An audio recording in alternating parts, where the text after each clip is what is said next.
বিদ্যুৎ খুঁটির সাথে ধাক্কা, ইট বোঝাই লরি, ফের একবার রাজ্য সড়কে পথ দুর্ঘটনা। ঘটনাটি ঘটেছে খড়িবাড়ির রূপনজোত সংলগ্ন এলাকায় রাজ্য সড়কে। ঘটনায় ব্যাপক চাঞ্চল্য ছড়া এলাকায়।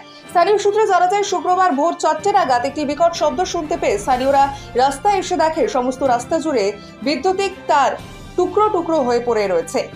রাস্তার মধ্যে বিদ্যুতের খুঁটি পড়ে রয়েছে। অপরদিকে ইট বোঝাই লরির মাথায় ওপর আরেকটি বিদ্যুৎ খুঁটি তার সমেত আটকে রয়েছে।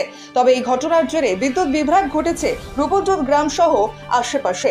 ঘটনায় বেশ কয়েকটি বাড়ির বৈদ্যুতিক তার ছিঁড়ে ক্ষতির মুখে স্থানীয়রা।